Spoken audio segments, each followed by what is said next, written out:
Welcome to the Elite Podcast Network, home of the #1 independent wrestling coverage, available on iTunes, Stitcher, blogtalk Radio, and wherever you get your podcasts from. Follow us on Twitter at Elite Podcast Net and join the revolution now.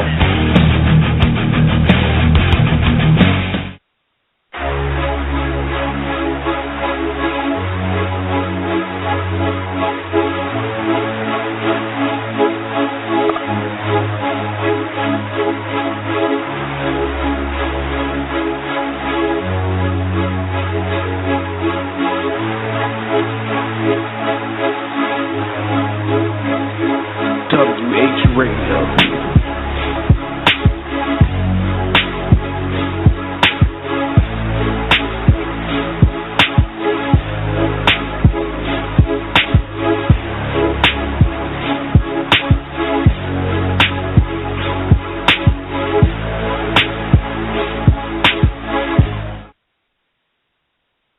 Welcome back to WrestlingHeads Radio. It's me, Oscar, taking over this thing today, and I know I'm a little disappointed, but I don't care. I'm happy to be on WrestlingHeads Radio.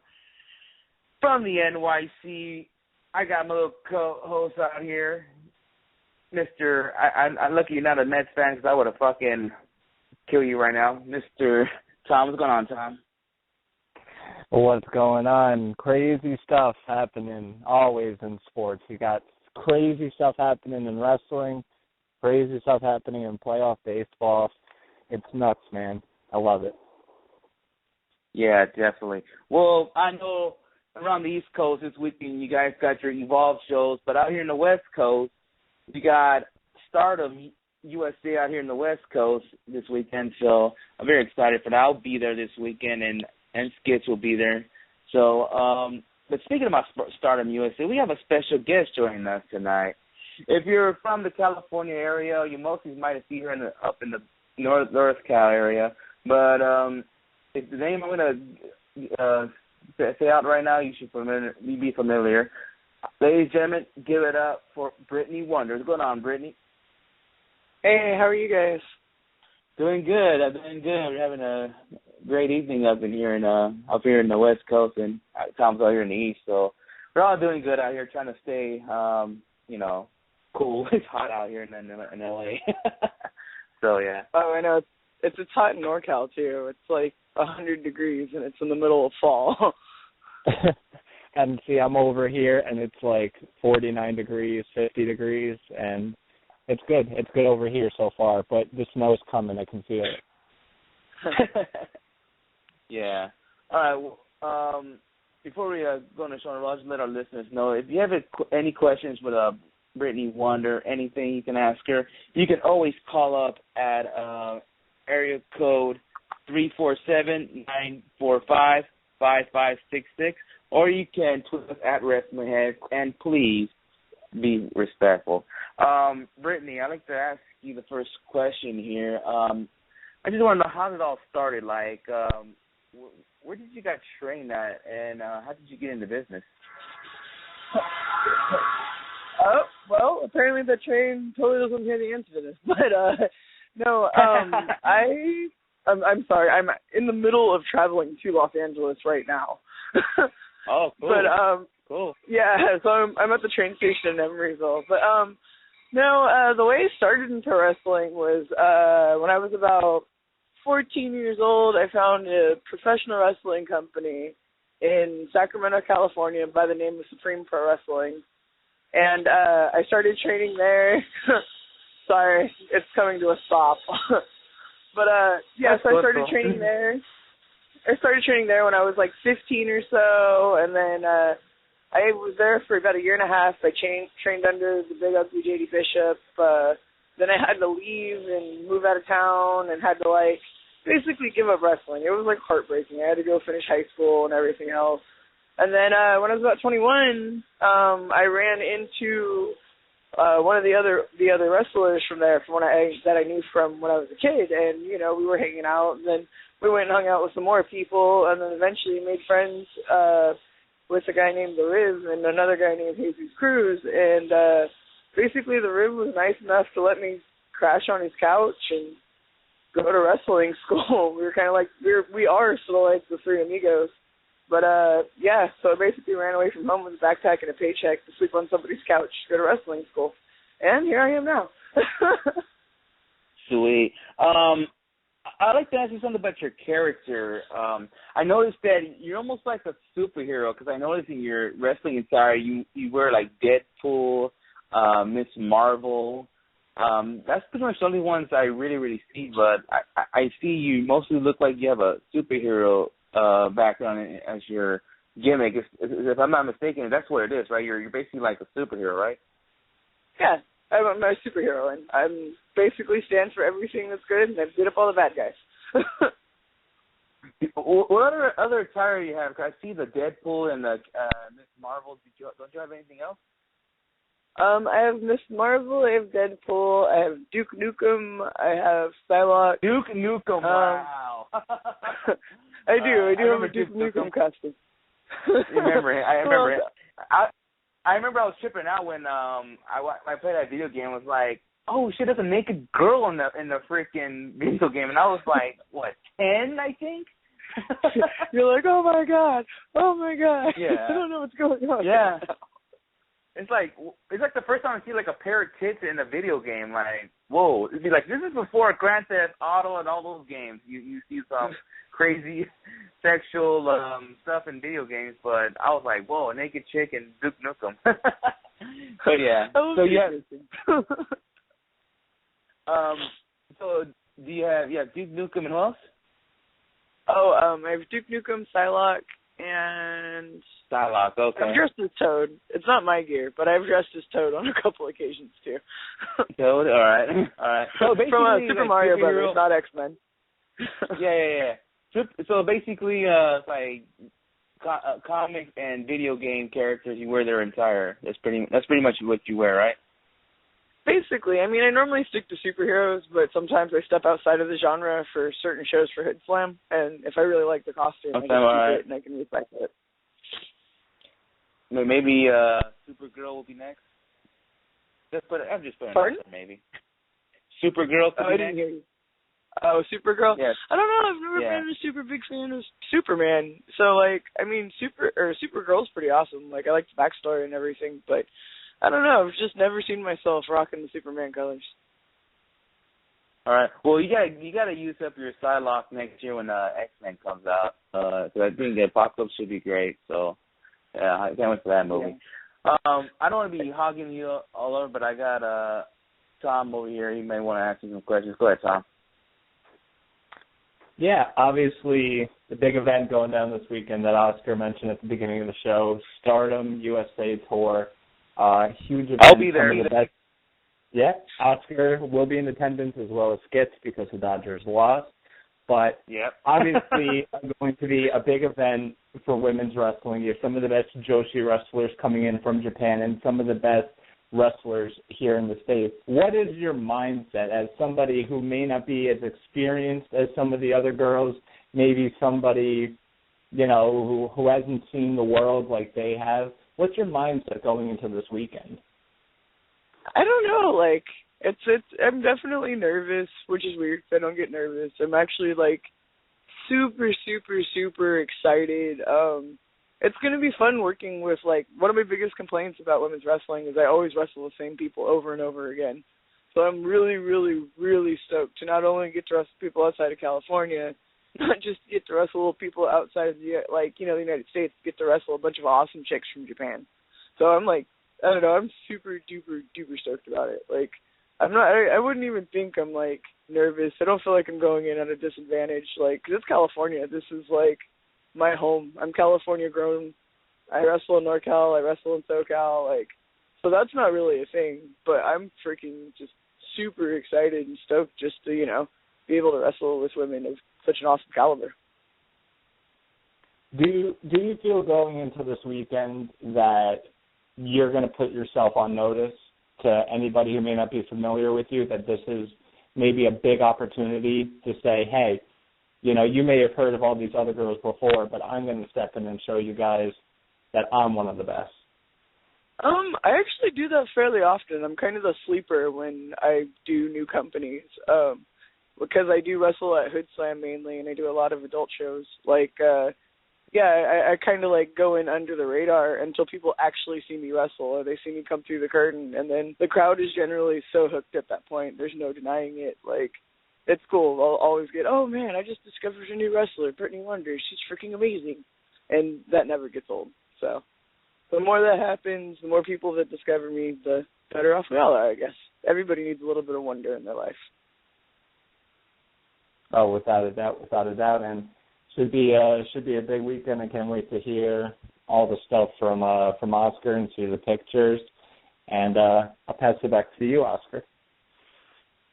Yeah, definitely. I want to talk about your matches for this weekend's Stardom event. Night one, which is going to take place in Covina, California, and I just want to give out people advice as listeners going to the show.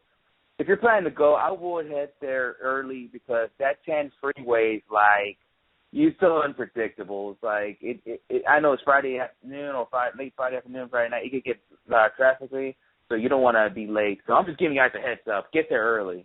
Like, if you're not from the area or if you're from the area, I will get there early just to give you a heads up because that 10 freeway is a monster sometimes. But, yeah, I had to give everybody a heads up. I see on both nights you're going to be involved in tag matches, which the first night you're going to team up with Datura, well, she was a guest here a few weeks ago, and I don't know if maybe I still want to call her MMA fighter, but Shania Blaster, you're going to team up with them against the 6 women from Stardom, which is Chris Wolf, Ak Yasu Kamwa, I can't pronounce her last name, but I know who she is, and Kakyo Kimura. So, what's your thoughts going into this 6 women's match? And you're going to be wrestling women from the actual Stardom promotion. Actually, it's funny because I always say this. I feel like I'm like the master of the 6-man tags. I do them fairly often, and they're always like my favorite matches. So I feel like I'm like completely at home and completely comfortable because I like coming up with ridiculously intricate stuff that I can do with 3 to 6 people. So yeah, no, I'm super excited, and I was so hoping that I wouldn't end up wrestling American women when I went to this show. Like, no offense, but it's just the fact that it's a once in a lifetime experience at this point.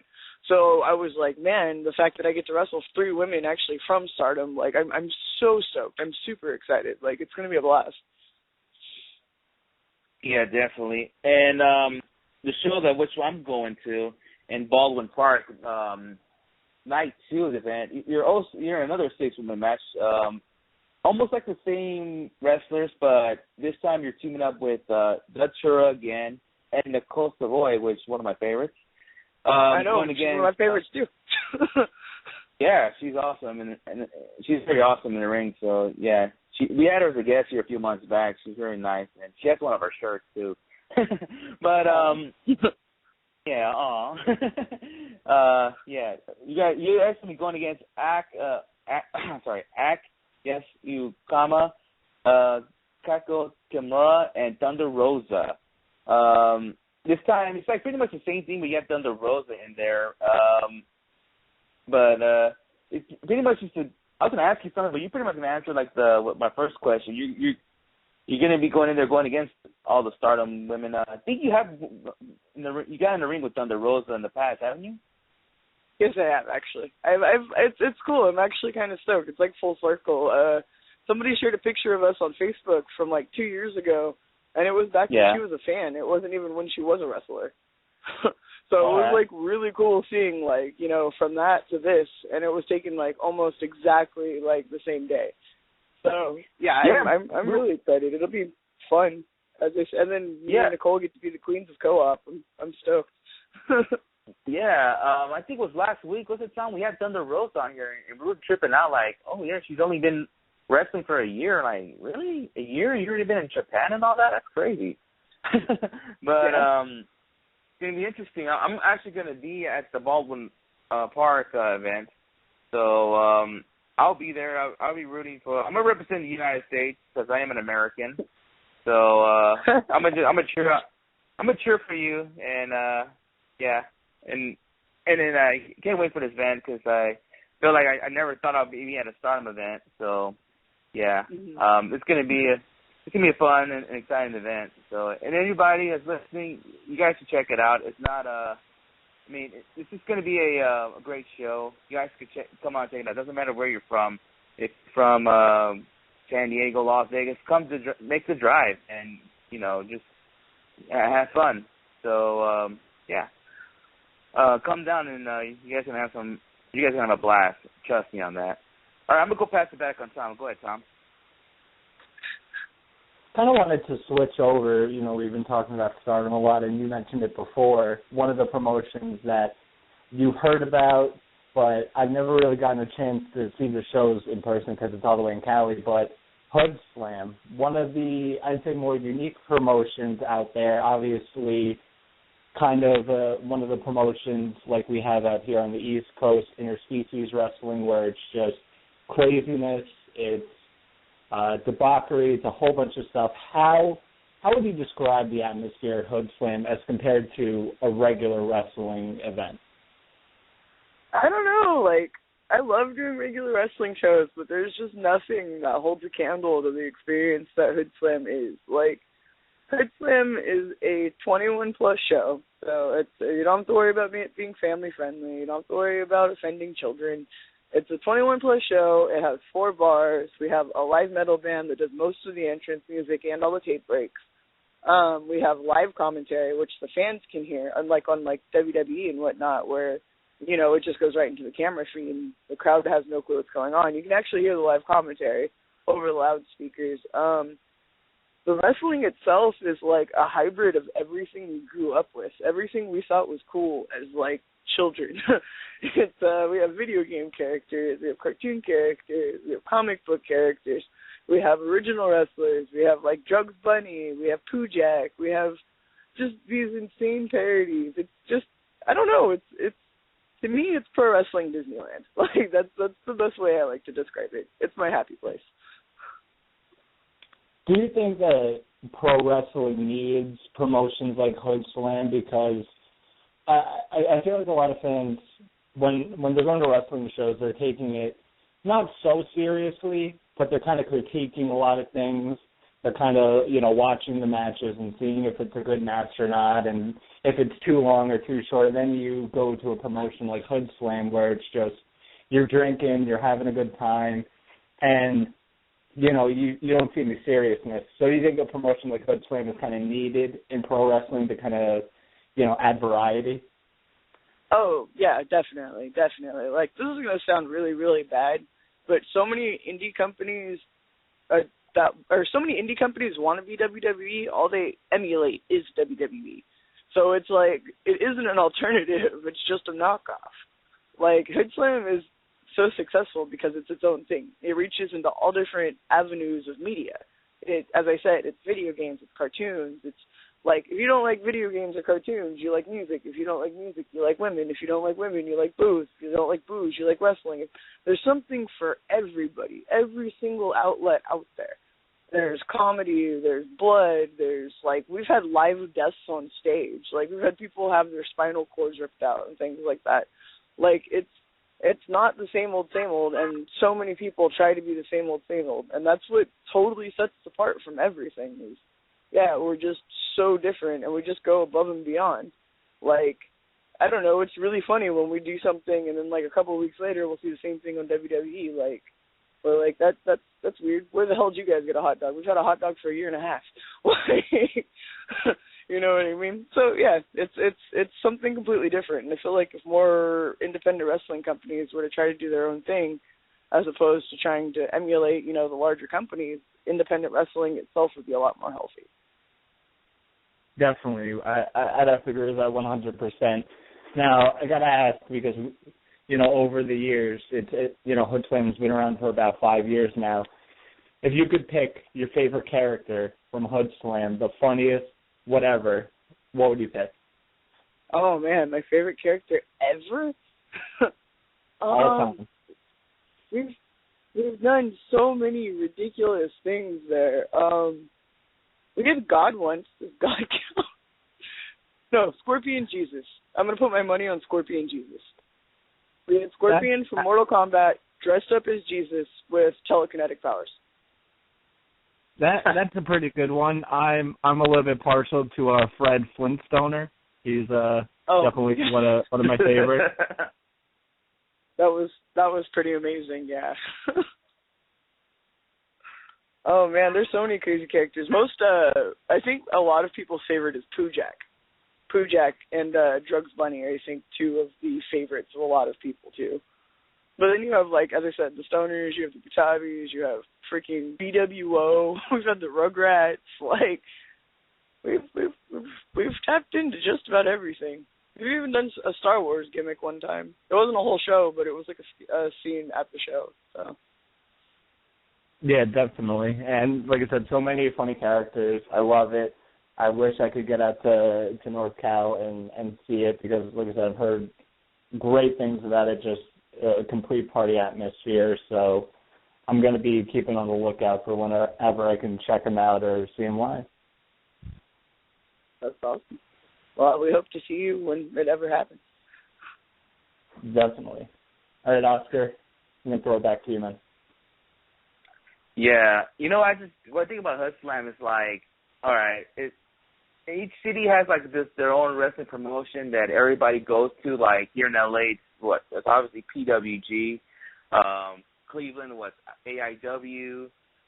Vegas, FSW. I feel like the Bay Area got their own thing in Hoodslam. So it's like if you live in the Bay Area, you have to go to Hoodslam. And I'll probably go. I said in the show like many times. 2016 is like I have some kind of goals to go to other places in other cities. Like I want to check out Crash and TJ. I want to check out FCW in San Diego. Maybe Hoodslam will be another one. I do have family up in Daly City in San Bruno area, so maybe if I could stay a weekend out there, I'll head down to Hoodslam and check that out. Maybe I'll add that for my 2016 list. So I'll probably love to check that out. You really should, man. You got to experience it. It's one of those things that you have to experience it. Like you can watch it online all the time, and it's entertaining and it's fun. Yeah. But there is absolutely nothing compared to being packed into a building with like 1,000 to 1,200 other people standing, not sitting, drinking booze, screaming obscenities. Yeah. Like your favorite wrestler. Yeah, I've done standing before in PWG, so it ain't gonna be nothing new to me. So I guess I've been there, done that, and yeah, I believe I was drinking before in PWG. So it was my first time not getting drunk at a wrestling show. I'll tell you that right now. So. Yeah, I want to ask you maybe a little tough question. It's about the promotion you wrestled here in SoCal a couple of times, and it's AWS. Unfortunately, right now they're in a hiatus. Right now, I want to know what your thoughts about AWS going to hiatus. Time speaking, Bart did comment in another podcast that he said he will come back, but not sure yet when. But it's taking a hiatus right now, so I want to know your thoughts of all that. This is going to sound really bad, and, like, I love AWS to death, but this happens every couple of years. Like, it's not the first time. They'll be back. Yeah. Yeah, I know, but... That's my answer. Like, it's not the first time. They'll be back. Yeah, they'll be back. It just sucks that, you know, like, there's probably, like, a Brittany Wonder fan that goes to the AWS show wants to see you like sooner, but the hiatus might be like, okay, it might take you longer and longer. But anybody that that attends anybody that attends AWS show, you can take a chance to come see you this weekend at Stardom USA. So you know you don't have to wait for AWS to make a big return. You know what I'm saying? So you don't have to wait for that. Bart only books me like once a year anyway, so like yeah, I'll probably be back. Yeah, the hiatus will probably last within that year area, and then I'll be back, and so nobody will miss anything. Yeah, definitely. I want to go back to Stardom real fast. I see that Datura was announced that she's actually going to Japan, and the end of this month. So, if that opportunity comes, would you take that about going to Japan to do their shows out there? Oh yeah, definitely. Is there any Japanese women that you love to work with if you ever get the chance to get there? Honestly, I really, really wanted to work freaking Kana, but she just got picked up. So, there's a lot of amazing female wrestlers. I'm just excited to get out there and get to experience everything. So, today is a big stepping stone. You never know what's in the future. Yeah, definitely. Let me pass it on to Tom. Go ahead, Tom. It's funny because my next question that it kind of pre-tails what Oscar just asked, kind of, because obviously Stardom coming in, a lot of Joshis coming in, and the Joshi history is a long history with some of the best female wrestlers of all time, in my opinion. If you could pick any Joshi wrestler all time, any Japanese wrestler to wrestle. Oh man.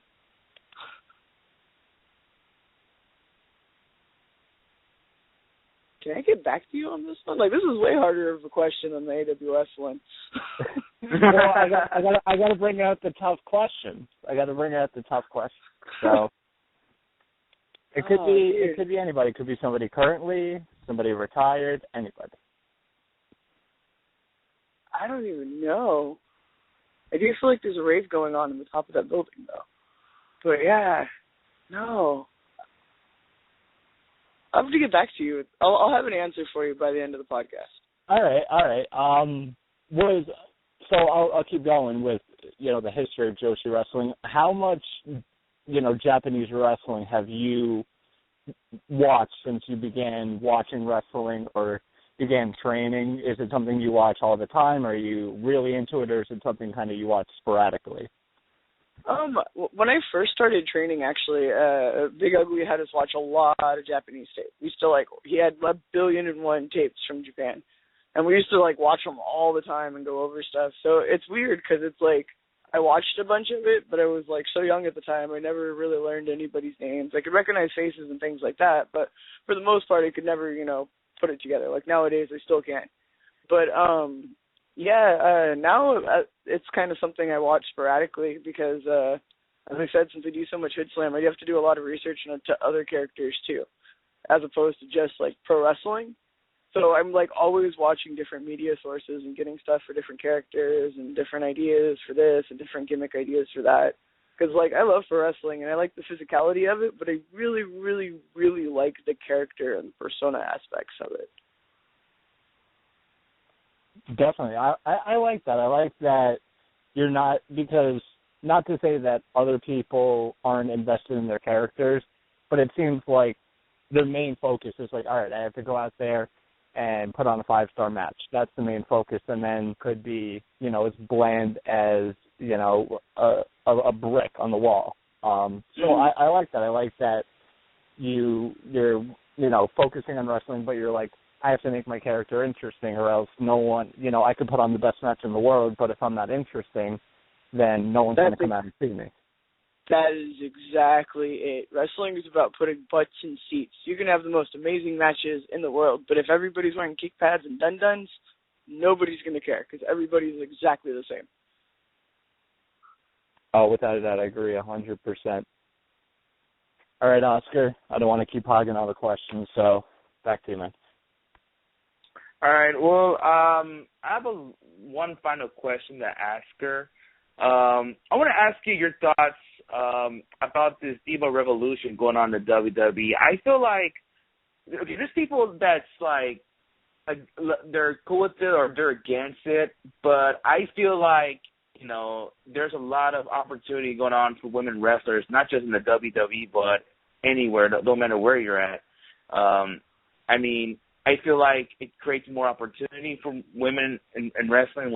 Example, Ring of Honor, they're restarting a women's division that once had before, but it looks like they're doing it again. They just they just opened a Twitter account for Women of Honor, and I feel like, you know, you don't have to look like, you can say, a Playboy model to become in the WWE, you know. I mean, things have changed the last few years, and now I feel like more women wrestlers around has a better opportunity. Do you feel that same way? I do. I feel like I think it started with NXT, with the whole NXT thing. Yeah. It brought fans, like mainstream fans, because you got to think, a lot of WWE fans, like I would say 95% of WWE fans don't know anything exists with the exception of WWE and maybe TNA. Yeah. It's like when you were a kid. It was WWF, WCW, ECW. There wasn't anything else. There was no PWG. Yeah. There was that was it. And I feel like that's what it's like for a lot of wrestling fans. So once NXT came out on the network, people finally got to see wrestling, because WWE has been entertainment for so long. And when they finally saw good women's wrestling as opposed to just watered down catfighting, it was something completely new. It was a breath of fresh air. It was like, holy crap, women can do this too. And so I feel like that gave a lot of promoters on the indie circuit confidence to finally give their females a ball, because they realized, oh crap, women actually draw. So, and not just women, good female wrestlers, as opposed to, you know, just being like, oh, you so-and-so's girlfriend and you green student who hasn't even had a real match. Go wrestle each other because you have vaginas. Like, not like that. Like, actually bringing in two good female wrestlers to work a good match against each other. And I feel like, yeah, it's giving promoters confidence to do that. And I feel like it's garnered a little bit more respect from the fans and the boys and, you know, promoters and things like that, because it is that, holy shit, if we give women more than 3 minutes, they can actually tell a good story. They can tell a good match. And it's something different because it's a unique story that could be told, that can't be told between two male wrestlers. And it's like the same thing with intergender wrestling. There's certain stories that you can't tell, you know, that you can't tell with females, or, you know, it has to be like a male-female match. So it's that same concept. And so now that the fans know that good women's wrestling exists, they're going to go out and look for it, because it's like, oh, we don't have to deal with just these same chicks over and over again. There's a plethora of other people. And then that's also getting other indie companies discovered, because it's like, oh, this chick's on this show. I guess I'll just watch the show. Oh, man, this show's awesome. New favorite company. You know what I mean? It helped open a door, not just in women's wrestling, but independent wrestling in general. Yeah, I feel like I said, it's things are changing. Like the women's matches and that product, they're no longer matches like, okay, the Bella Twins are coming out at bathroom break. You know, it's things have been changing. Last week, Takeover special, a women's match was the main event. That was amazing. And yeah, that was amazing. And let me ask you another thing. This interview I saw from Charlotte, she said that her goal, well, it doesn't have to have her in it, but she'll try to make a women's match a main event at WrestleMania. Can you see that actually happening? I think maybe not this year, but I do think if this current direction keeps going the way it is, it might be feasible. But then again, I also feel like Vince probably wouldn't let it happen. I don't know why, but there's just that deep, shitty feeling in my gut that's just not something that he wants to see in his lifetime. Yeah, you know what? Some people might disagree with me when I say this, but it could have happened in the Attitude Era, but the Attitude Era at that time, it was loaded. Like just say that era, there was no Steve Austin, no Triple H, no Rock, you know. Who would they have? Like, people would say, okay, when you think WWF, you think of this person. There was Sable, right? Because of her, she brought sex appeal and all that. Sable was one of them. But at that time, there was, you know, you had a Stone Cold, you had a Rock, you know, and you had your Undertakers and all that, but Sable was just right there. But the WWE didn't have that. Like, let's just say all of those guys went to WCW. You know, what would WWE had at that time? And Sable's name was out there with Playboy and all that other stuff. Maybe a women's match back then could have been a main event because the popularity of Sable, you know. So I said that. That's what I said to people. They probably disagree with me, like, oh, nah, probably would have put in Jeff Hardy or something like that. But I was like, nah. But I feel like believe. But I was gonna say, I feel like maybe, like, I honestly don't think, like, the original aggression era might have not worked, but I think the ruthless aggression era would have been feasible. Because the women's roster was stacked. Not only were they, like, hot and they could do whatever they wanted, they could work. Because you still had, like, Molly Holly, and you had Trish Stratus, and you had Jazz, and you had Jackie, and you had, like, women wrestlers that were actually wrestlers. Like, Sable, you know, like, bless her heart, but no, boo-boo, that wasn't quite wrestling. I know, I understand that. But maybe they would have done that, I know. Yeah, but I don't know. Like, saying a women's match could be the main event of WrestleMania, but with any other reasoning besides it being a great storyline and good wrestling is just kind of crappy. Like, I don't know. If like, I feel like if there is a wrestling or finally a main event for women's wrestling, like, or not women's wrestling, but for pro wrestling that features women, like, it should be like it was on NXT. It should be like a really respected affair. Yeah. Like, just because of the work rate and how over they are and the chemistry with the crowd, as opposed to just, you know, oh, this person's available right now. Yeah, I mean, I'm just thinking the direction they were doing that time. Like, I don't know if you agree. Was Austin Rock from WrestleMania 15 a good match? I don't know, but I thought 17 was better. Was it the 4-way match they had a good match? I didn't think so. I didn't like the ending, but it was okay. If you go back and watch the aggression, the not the ruthless aggression, but the Attitude Era, it's really funny because you get like maybe 1 or 2 really good matches on the show, and the rest of them are just really big gimmicks that put on a decent match that's passable. But it's so invested in the characters, you don't care how bad that match is. Yeah, that's what I was saying about that's how the Attitude Era was. You know, it could be a 2-minute match, but maybe that was cool back then. But then when you were saying the women from the Ruthless Aggression era with Molly Holly and them and Trish, I mean, they were not bad. It's just that they didn't give them the minutes like you're giving the divas today in NXT. You know, they didn't give them those minutes. Only one time with Trish and Lita main event in Raw, and that was pretty much the only time. And that was a crazy ass match. So, yeah, for real. I mean, if they did it every week, that would have been sweet. I think I do think if Lita wouldn't have broken her neck, women's wrestling would be in a different state too. Yeah, I agree with you on there too. All right, I'm gonna go pass it to Tom. Tom, go ahead. Yeah, my final question I got. First of all, I'll leave the Joshi question for after this, but obviously, like I said, we've been talking about Stardom. You're very involved with Hoodslam. What is the next thing that you're looking forward to doing? It doesn't have to necessarily be a goal. It could just be something that you would like to do, but it could be a goal. What are you looking forward to doing in the future? Honestly, I have no clue. Like, my goal in life was to be a pro wrestler. And then my goal after that was to be a good pro wrestler. And now it's like, okay, well, where can I go from here? So I guess the sky's the limit. So I don't know. I don't really have any, like, set goals or anything. Like, I'm super excited for this weekend. And then I'm super excited for Blood Slam, which is going to be on the 24th. And then, like, I'm super excited for Beach Slam, which is going to be in Knightson on the 30th.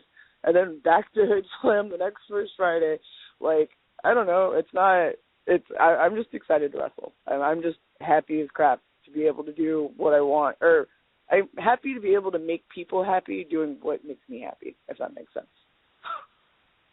Yeah, it definitely makes sense. And I like that. I like that you're not necessarily goal-oriented. You're just kind of taking it one show at a time, and that's perfectly awesome. And happy as crap, maybe a new quote that I have to use in life more often. So thank you for that one. Happy? No problem. I have a bunch of them. Hit me up if you ever need any more. Oh, I definitely will. But you put it off. You had time to think. one Joshi wrestler. You have to wrestle. Main event, what is it? As I said before, dude, I really, really, really wanted to wrestle Kana before she got picked up. So probably her. I've always wanted to wrestle. I know she's American-born, or not American-born, Canadian-born, but fucking I've always wanted to wrestle Luffy, too. I watched a bunch of her stuff when she was in Japan. As I said, this weekend's just going to be really cool because I'll be able to just experience, like, a whole new wrestling style and stuff like that. So, I don't know. I'll keep going and keep discovering more Joshis and stuff like that. And maybe one day I'll actually have an answer for you. Maybe. You, like I said, in today's wrestling world, you can never say never. So who knows, you may step in the ring one day with Asuka, Kana, whatever people would like to call her, and who knows. And like I said, she's putting Joshi wrestling on the map as far as mainstream goes. So it's good stuff all around. Were you, before I pass it back to Oscar and we finish up here, were you surprised that Kana got signed to WWE? Because, you know, I've talked with many people and everybody it was kind of out of nowhere that they picked up this Japanese women's wrestler, considering the last one that we saw in WWE was Bull Nakano in the mid-90s. So were you shocked by it? I was not shocked by it. As we were talking about the Divas Revolution thing, like, with the way that women's wrestling has been evolving, in all honesty, in my mind, it was like the next logical step. Oh, I can see that. I was just, maybe I should have seen it coming, but I was like, you know, they're probably going to pick up Japanese guys, wrestlers. They won't look at the Joshis, but I was happy. I was excited, and you know, she's gonna start kicking ass, and she's already started it with Dana Brooks, so it's all uphill from here. Yep, exactly. All right, Oscar, back to you, man. All right, Brittany, before we let you go, would you like to give out some plugs, and maybe you want to give out some dates, whatever matches you have coming up, so anybody could oh, wait a minute. Hold on. We have hold on. Before we let you go, we actually have some callers want to call in. You want to take a call? Sure. All right.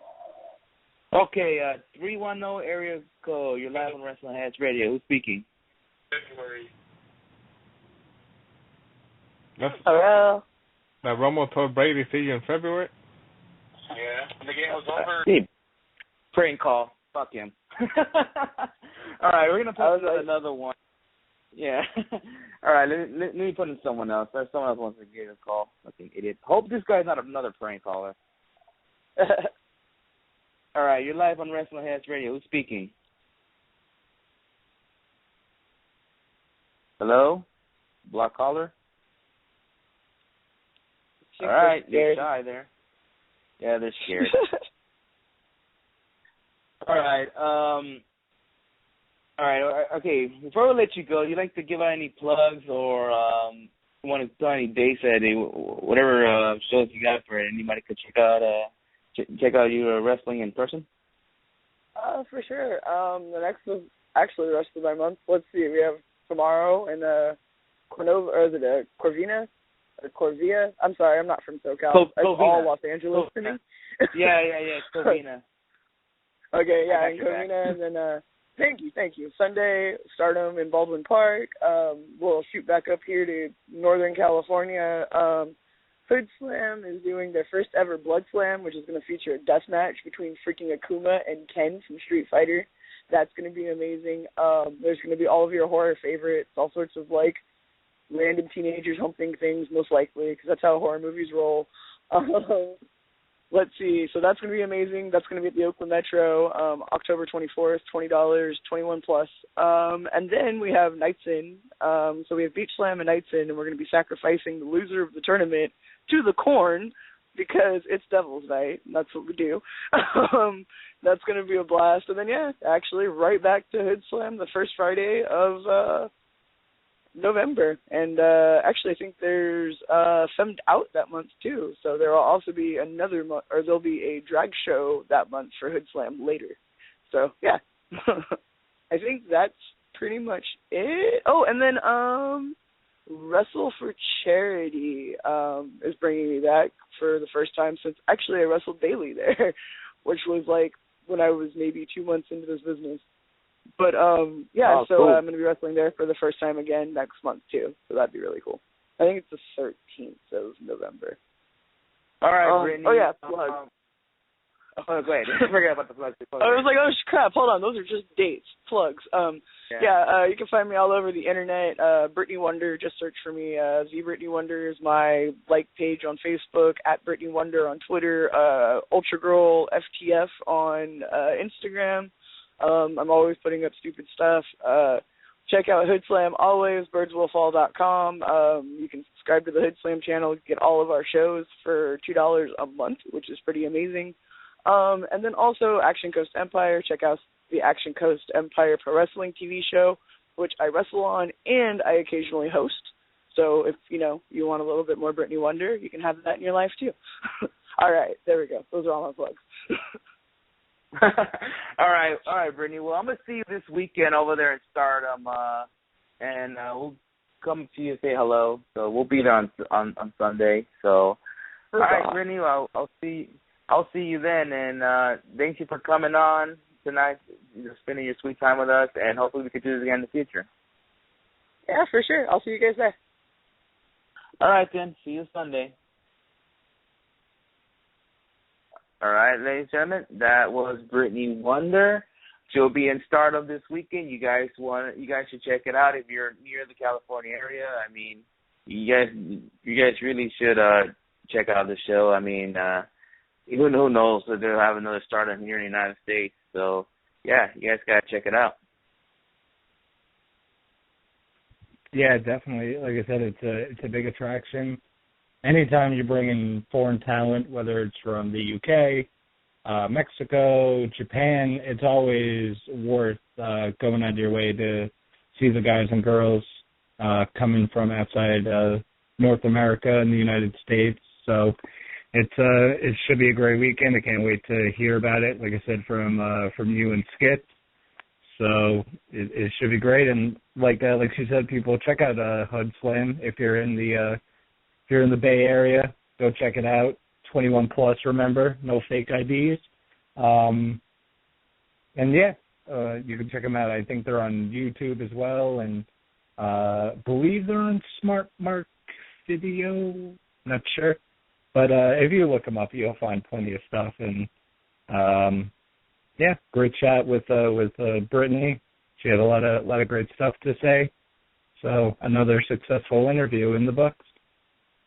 Definitely.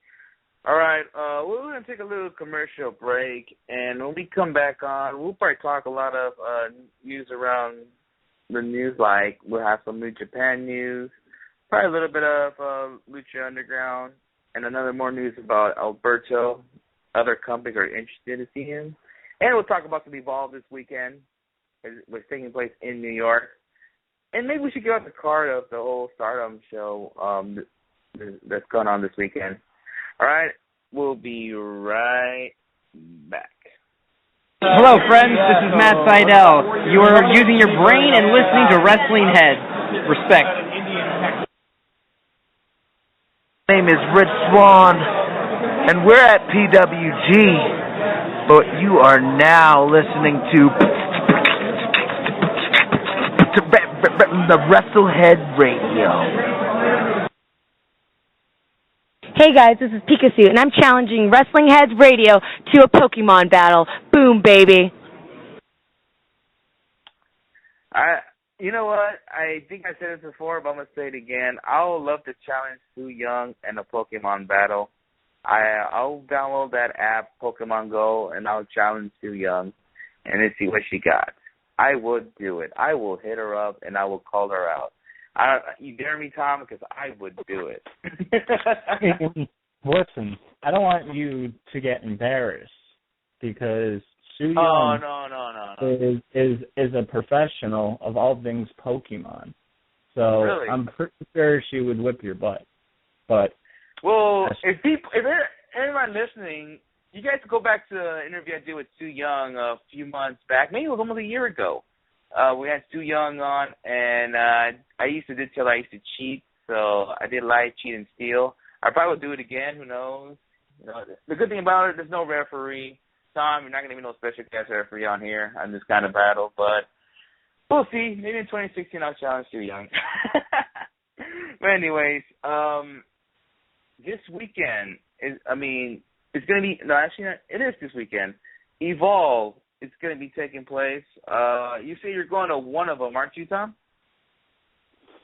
Yeah, I'm trying to go to Evolve 50, which is the Sunday show.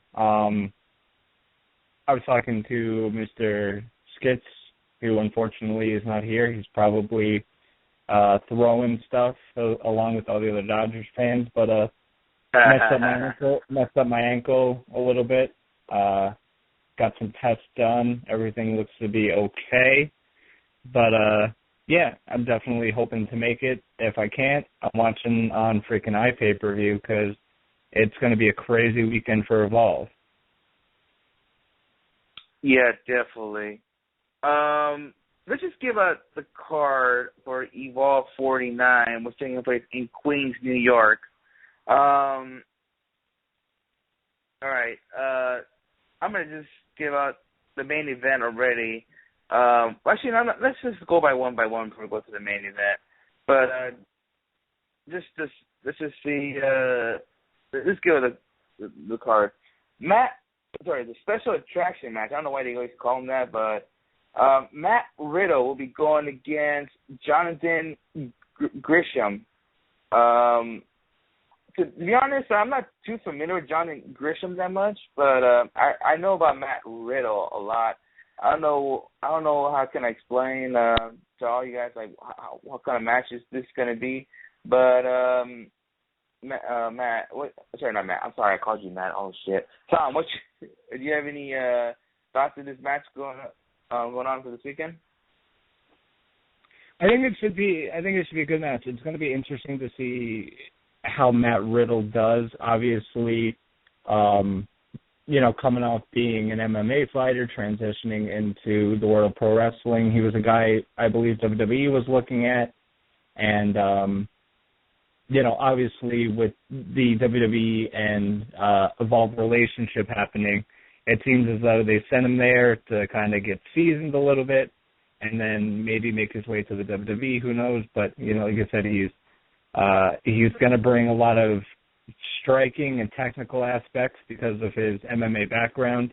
And Jonathan Gresham, I think, is a guy that's kind of underrated with wrestling fans. He does great work in CZW. He wrestles now very frequently in Beyond Wrestling as well. Definitely a guy who can go in there with just about anybody and kind of try and mesh with their styles. A little bit of a smaller guy, is one of the smaller guys you'll probably see on the shows, but that doesn't take away from his talent. So this should be a very interesting matchup, and it's, like I said, the whole thing is going to be how Matt Riddle is going to do. All right. I think you have someone on your line. I think I know who it is. Is this Matthew Grant? Listen here, you sorry son bitch. Whoa. What's going on, man? Well, not too much. Just got finished doing an interview with Mr. Hot Sauce Tracy Williams, previewing this weekend's Evolve and AIW events. A little cheap plug there. That's what we're talking about, actually. That's actually what we're talking about right now. Yeah, that's kind of why I brought it up. I heard you guys doing a good interview there with Brittany Wonder. Kind of caught the tail end of it, so props to you guys on that. Yeah, Evolve, 2 big shows this weekend, man. Yeah, definitely. You're going to be at one of them, aren't you? Or are you going to be in both shows? My plans kind of fell through, unfortunately, financially, for me to be able to go. Yeah, it's life. Life sucks, and then you die. So I will not be attending this weekend's Evolve events. I will be back to my normally scheduled weekend of going to Smash and doing my other things. So, yeah, that's what's going to be going on for me this weekend. All right. What's your thoughts of this match going in with Matt Riddle going against Jonathan Gresham? It's kind of weird. I'm on the opposite fence of you. I'm very, very familiar with John Gresham. Actually, he's somebody I've interviewed before. And Matt Riddle I'm not familiar with, so kind of like a totally different aspect from you guys. I'm excited to see this because I've heard some big things about Matt Riddle. Obviously, I think he's a former UFC fighter or whatnot, Ultimate Fighter. I don't know the difference, to be 100% honest. John Gresham, he's one of the more underrated performers. He just had a match featured on Ring of Honor's YouTube from Future of Honor or something like that. So check that out. But John Gresham, he's a good worker. Looking forward to seeing what Matt Riddle does. Yeah, definitely. I knew about his MMA background and all that, and but in the pro wrestling ring, I don't know what to say. So we'll see what's going to go down in the World Pro Wrestling for Matt Riddle. All right, special challenge match. I don't know why they always have these title matches, to be honest. Like, okay. You got Tracy Williams going against Willie Mack, who I've seen 100 times here in the West Coast, and I'm happy he's going to be performing the East Coast for you guys. I think this is going to be a good match. I've seen Tracy Williams stuff on YouTube. Willie Mack, I've seen him 100 times here in California, either at PWG, AWS, Lucha Underground, whatever you can say. I see him there so many times. Like I said, it's going to be a great match. I don't know what you guys think, but I think this is going to be a real, real good match. I don't know about the match of the night, but it's going to be really good. To me, it's going to be really interesting to see how Willie Mack kind of goes with the technical aspect that Tracy Williams really brings to the table. Because, Willie Mack is kind of like a pound-for-pound striker. He's known to do some high flying from time to time. But I think he's going to be able to mesh really well with Tracy Williams. And same goes for Tracy Williams. I think if Willie Mack wants to go toe-to-toe, do some brawling, he can match up pretty well with that as well. And, of course, before we even continue, like I said, we'll probably talk about it in a little bit, but big shout-out to Tracy Williams for making it onto WWE.com. That's pretty huge, especially since, Tracy Williams is just, I think, gaining a lot of momentum as far as popularity goes on the indie scene. He's very new. Go ahead, Matt. Yeah, he's very new. Tracy Williams, Willie Mack, everybody's very familiar with Willie Mack. Tracy Williams has been working a few promotions such as Evolve, Beyond Wrestling, AIW, to name a few. So check out his work. But he's been doing some good things lately, and he's going to have a really good match here against Willie Mack. I think Willie Mack, I think it's actually his Evolve debut. I'm not sure. It is. It is. It is. That's right. Okay, the King of the Indies was WWN orientated, but it wasn't Evolve. Okay, fair enough. Willie Mack making an Evolve debut. He's got a big thing to do, so I think they're going to mesh very well, and they're going to have a good match, especially in front of the New York crowd. Should be fun. Yeah, definitely. And all you East Coast guys, Willie Mack is there. He's going to be there, so it's your opportunity to check out Willie Mack. I mean, happy he's going to be there in New York. I mean, I've seen the guy so many times already. I'm having fun to be out there tonight. Just can't wait for Lucha Underground Season 2. All right. High Flyers Freestyles. You got Anthony Nese with Sol Calval going against Andrew Everett. And also he's going against Matt Cage. Also Peter Costa. I mean, I think this is getting a match of the night. You're going to see some crazy shit in this match. I'm familiar with three of the names here. I'm not too familiar with Peter Costa, but the other three I am. I'm surprised Matt Cage is still in this match. But yeah, this is gonna be high flying. You hear some crazy shit in this thing. I don't know, but Anthony Nese was a disappointment at PWG. I didn't feel like he showing up there, but to me, I feel like he's off it up and Evolve. So I think it's going to be a very interesting match. I got a quick bone to pick with the WWE.com writing crew. Evolve, top 5 guys, really, Anthony Nese. Like, I could have thought of, 5 better guys for that list. I'm sorry, I just had to throw that out there. Well, I like to think that they put in Anthony Nese there because he has the look. He has the physique. He is a little bit on the smaller side. He's not if Anthony Nese was 6'4", he'd be in WWE right now. But he has the physique and all that, so that's why I think he was picked. But regardless, I think this High Flyers freestyle should be really good. Anthony Nese, I think he fits better into Evolve than any other company really. It just what he's doing with the Premier Athlete brand, it works, and it doesn't really work anywhere else. Andrew Everett, obviously one of the best high flyers going today. The guy is out of his mind, and Matt Cage, another incredible talent.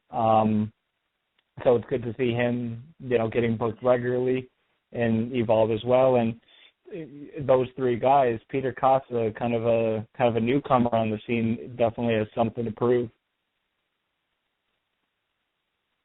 Shout out to Matt Cage for getting booked into Evolve too, man. I love to see that. That's awesome. Yeah, definitely. Yeah. I mean, with his past history, I'm actually shocked he's booked, but I'm proud of him. All right. Winner gets an Evolve title shot at Evolve 50. You got Drew Gulak going against Trevor Lee. Holy shit. This is a good one here. This one I can't really give out any predictions, but it's going to be a good match. If I had to guess, maybe Gulak will get that title shot. If I had to take a guess. But, this is going to be a real good match too. I think, I don't know if you guys know this, but I think Trevor Lee can get technical. He really can. And, you know how Drew Gulak is. He can get very technical. And I don't know if this is true, if Drew Gulak is going to WWE, but if he's really going, and this is going to be one of his final Evolve shows, this makes more sense to him win it and get a title shot. Having his last run with WWN. So, I don't know. Like I said, I don't know if it's true or not if he's signed, but if it is, it's going to be a good way to end his WWE run. I don't know. What you guys thoughts? Go ahead, Tom. This is going to be a really good showcase. Once again, another great mix of styles. Drew Gulak being one of the best technical guys around. He's going to get in there and try and kick the shit out of Trevor Lee. And, of course, Trevor Lee being more of a high flyer, can pull off some power moves as well. He's, of course, going to hold his own. So I'm looking forward to seeing how they kind of mesh in there together. Should be a good one. I think if I had to pick someone to get a title shot the next night at Evolve 50, I would pick Drew Gulak. And because I believe the other person is facing Ethan Page at Evolve 50. So no, Ethan Page is facing Matt Cage. So, regardless, whoever, I think Drew Gulak gets the title shot because I think the loser is facing Willie Mack, if I'm not mistaken. Let's take a quick look. But regardless, I think Drew Gulak's going to win because, you're going to put on an Evolve Championship, title match. I think Thatcher and Gulak would be not the better match per se, but it would be like the technical aspect that, you're missing from a Thatcher versus Busick that we can't see anymore, or a Thatcher versus Sabre Jr. So you're going to put 2 of the best technical guys in there as well. So, so you actually are correct, Matt. It is Willie Mack versus the loser of the Drew Gulak Trevor Lee match. So, and Willie Mack, I think Trevor Lee would be the more ideal match to see. They could, I think, mesh better. than Willie Mack and Drew Gulak. So it should be a really good one. I definitely agree there. Should be a fun couple of matches there, regardless of the outcomes. Yeah, definitely. Another one of those special title matches they like to come out with. Bonus main event tag team attraction. The Evolve champion, Timothy Thatcher, will be teaming up with Matt Nick, a.k.a. TJ Perkins. They'll be going against Trent Beretta and Rocky Romero, RGB Vice. Guys, what you think about this match? Because I think this match is going to be pretty good. I mean, but the only thing is that Thatcher's style is different from the rest of these guys, so it'll be really interesting. We'll see what Thatcher's going to do with Beretta and Rocky Romero in there. So yeah, I don't know what you guys thought. I'm actually going to see Rocky Romero tomorrow, actually, at Brian Kendrick's WPW show. He's going to be going against Eli Airfight tomorrow night, so I'll be there. I don't know what you guys thought of this tag match, but starting with Tom. I think it's going to be a good mix. You know, obviously TJ Perkins, Trent, and Rocky are all the kind of high flyers, and Thatcher's kind of the odd man out in here because he's the technical brawler kind of guy, and he's going to, you know, really kick the shit out of both Trent and Rocky. And, you know, Rocky, of course, you know, being in New Japan for so long and facing guys like Shibata and Ishii and all those guys who work the strong style wrestling every single day, he's going to, I think, take maybe most of the punishment because he's used to it. But it should be a fun tag match. Like I said, it's going to be interesting to see RPG Vice now, now in Evolve, now that Trent's kind of away from the Premier Athlete brand. So it's good. You know, RPG Vice is definitely, like I said, it's an entertaining tag team. It's something fresh. It's something new, which you need in all of wrestling. So I'm looking forward to this. I think when it comes to indie promotions, man, there's not many that are doing better than Evolve when it comes to booking-wise. This is one of the more intriguing matchups on the card, and Timothy Thatcher and TJP, that's going to be one hell of a tag team, and then bringing in Trent.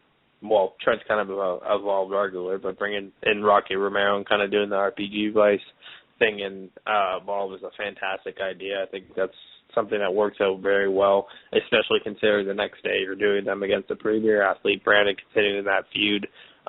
You get a good match out of it, and you get to continue a feud out of it. So I'm not complaining either way. Yeah, definitely. It'll be interesting to see. I'm going to see Rocky Romero. Like I said, I'm going to see Rocky Romero tomorrow.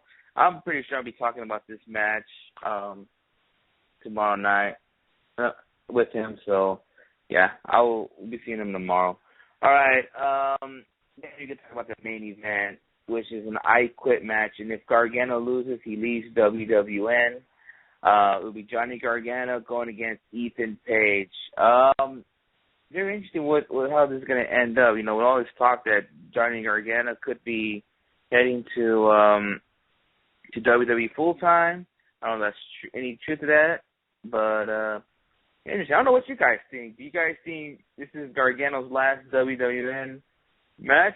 I'm gonna start with Tom. What do you think? I think so. Like I said, Ethan Page and Gargano has been not just an Evolve feud that's been going on for a while. It's been all over the indies, AIW, AAW, and this is, most likely the culmination of the whole thing. And we'll see how far these guys go. I think, what's been happening on Twitter, Ethan Page going at it with Mr. Gabe Sapolsky, definitely solidifying himself as one of the top heels in Evolve right now, and it looks like he's, getting more and more momentum as the weeks go on. So I think Ethan Page makes Gargano say, I quit, and then, Gargano leaves Evolve like most most wrestlers when they left the territories or when they leave promotions, like they say, you leave going out on your back. So I think that's how it ends.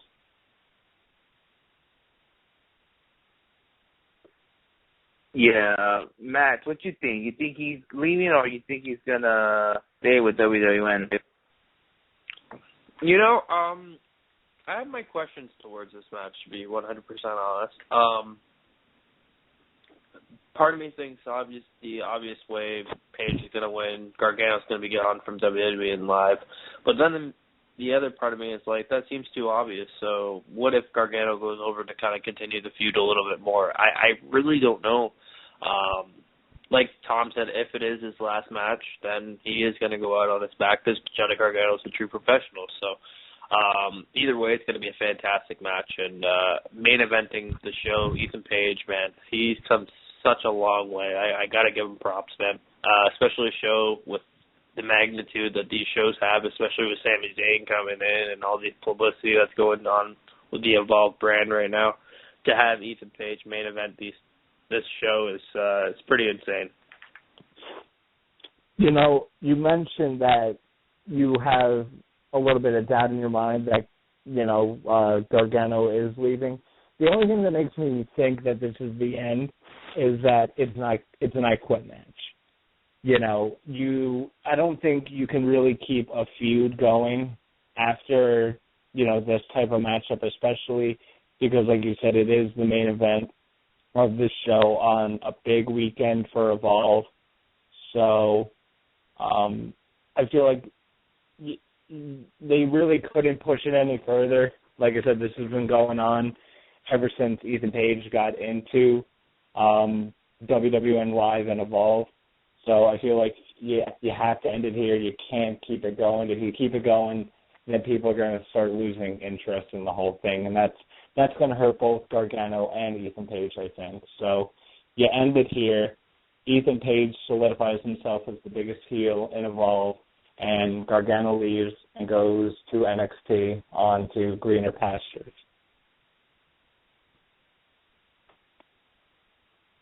We'll have to see. I will say I'm supporting Ethan Page just because of the T-shirt he beat up Johnny Gargano in. That beautiful Weekly Wrestling Podcast T-shirt. Yeah, definitely. Yes, well, Sami Zayn will be there at Evolve 49. He'll be there at 50 as well. Also, Sketch will be at Evolve 49. If you guys care, Caleb Conley and Phil Calvel is also going to be there, just to put it out there. All right. Evolve 50 will be taking place in Long Island, New York. Maybe Zack Ryder will be there. Woo, woo, woo. This is a show I believe Tom said you might go there if you do go. So yeah, it's gonna take place at Deer Park, New York.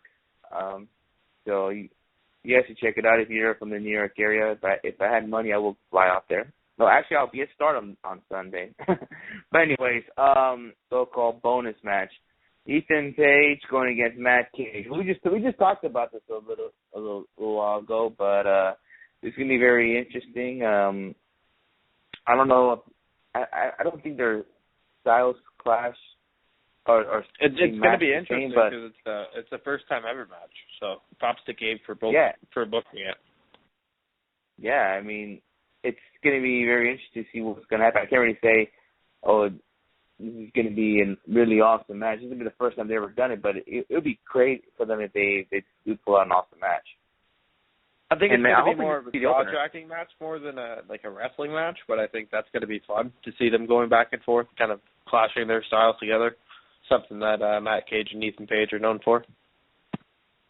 Just imagine freaking Ethan Page tells Matt, like, I'm surprised you're not in jail tonight.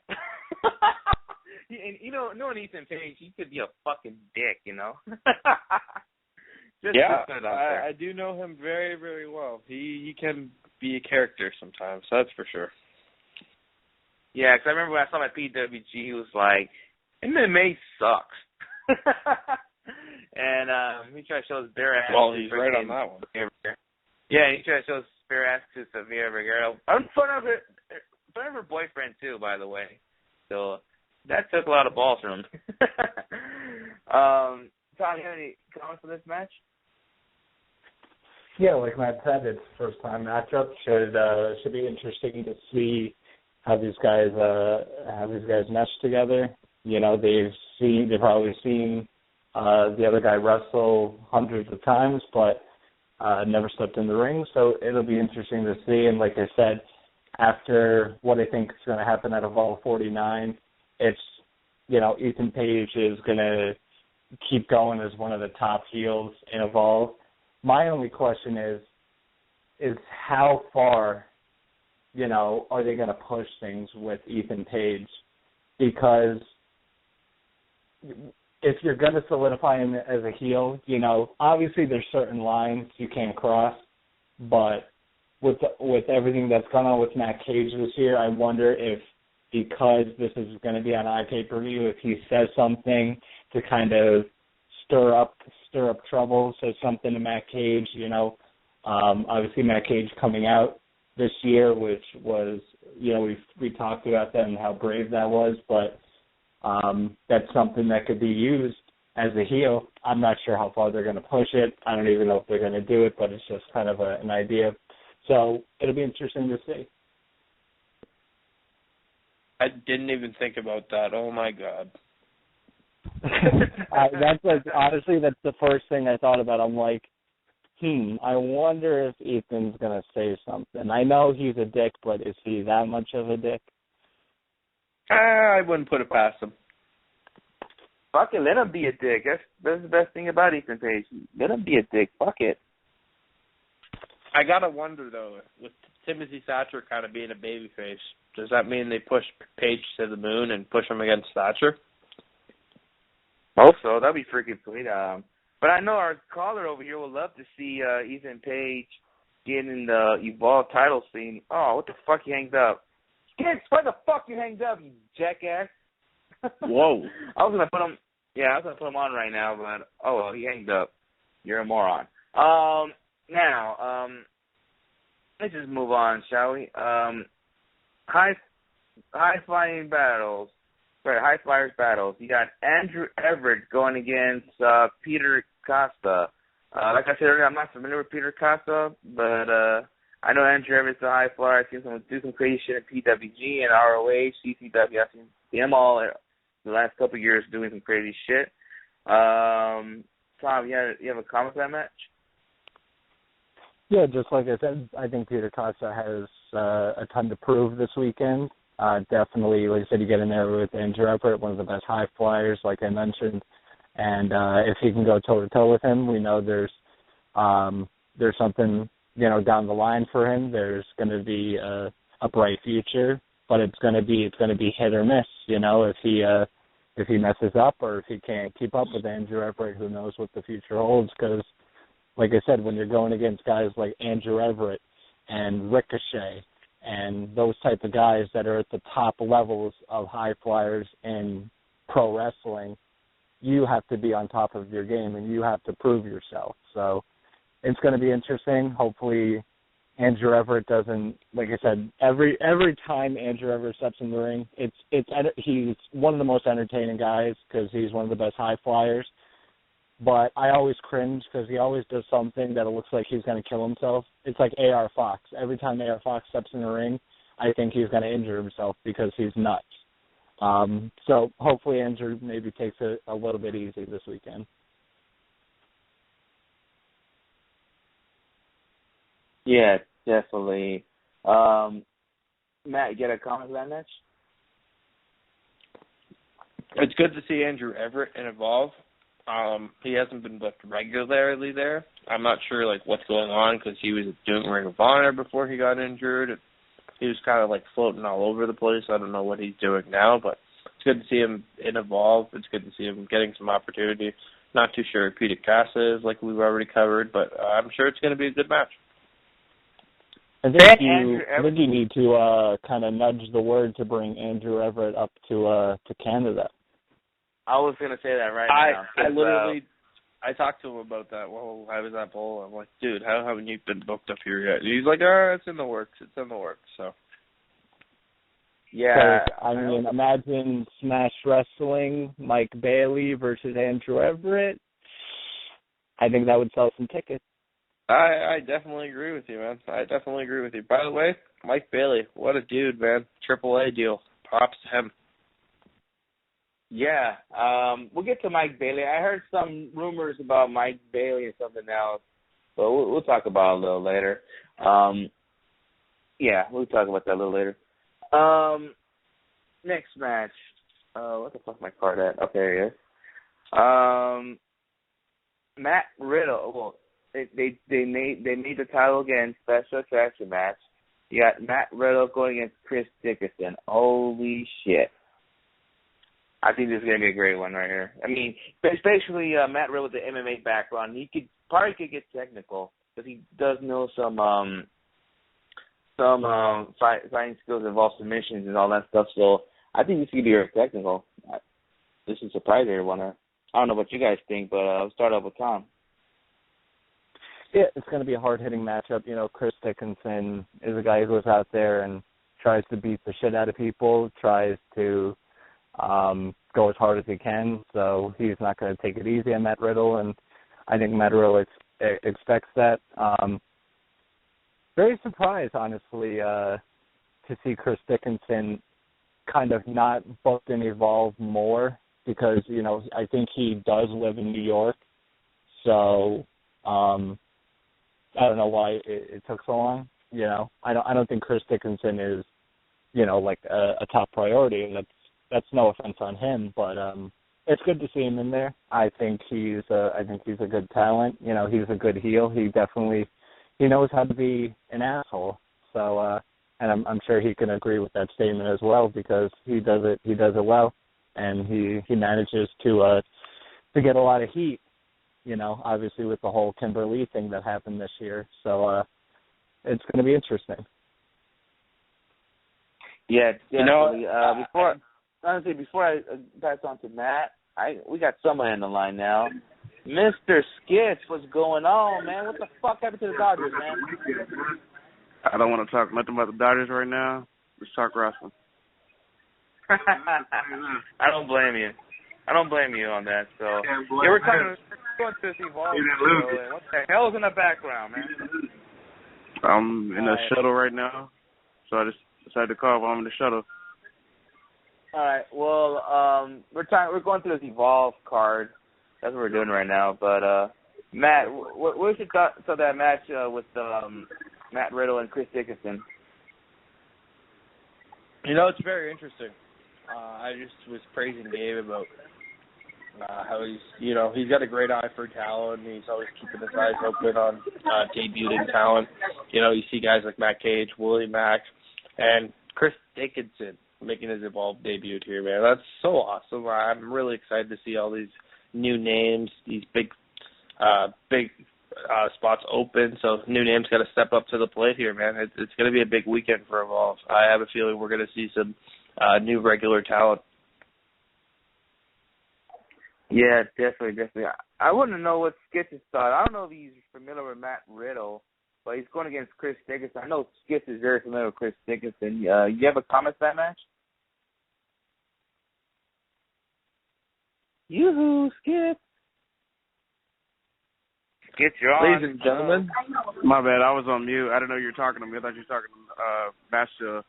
But, yeah, Chris Dickinson, just like Matt was saying, you know, we know he's one of the best wrestlers in the world right now. We know he works a lot in Beyond Wrestling. Him making his debut in Evolve Wrestling would make some changes in that promotion. And, you know, also, you know, with WWE and WWNLIVE working together, guys getting opportunities to work with Evolve, you know, probably get the opportunity to work with NXT and, you know, build their brand. Yeah, definitely. Well, let's move on to the next match. Special challenge number 1. You got Willie Mack. Oh, I don't know if we can read the comment, but Willie Mack is going to go against the loser of Drew Gulak and Trevor Lee at Evolve 49. But I want to see him with Trevor Lee. That's what I think is going to happen because there's all these rumors with Drew Gulak possibly signing with WWE already. I mean, what a good way to end it if he wins that match with Trevor Lee. Then he goes to Evolve 50 and wrestles Timothy Thatcher, and that could be one of his last runs with WWN. Yeah, that's his rival. That's like one of his biggest rivals. Yeah. You remember when we were at Bola?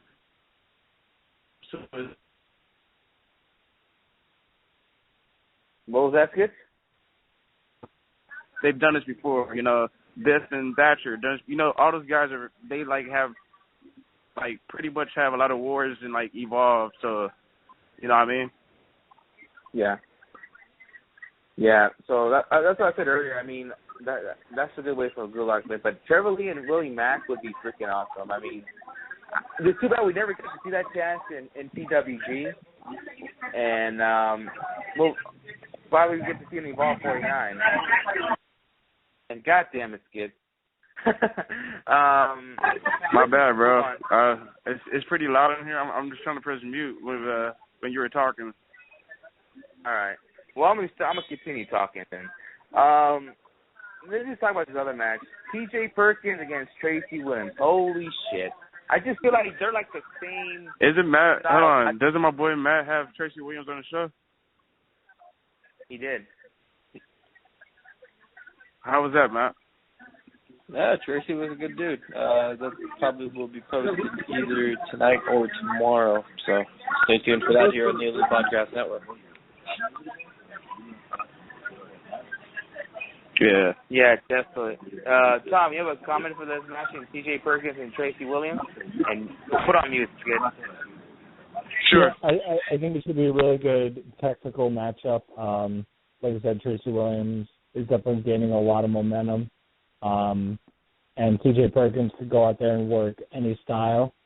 We've seen him work technical tons of times in all different promotions, and I think he's going to match up well with Tracy Williams. And like I said, we talked about guys being tested this weekend. This is a big test for Tracy Williams going against a veteran guy like T.J. Perkins. So I'm looking forward to seeing what these guys can bring to the table.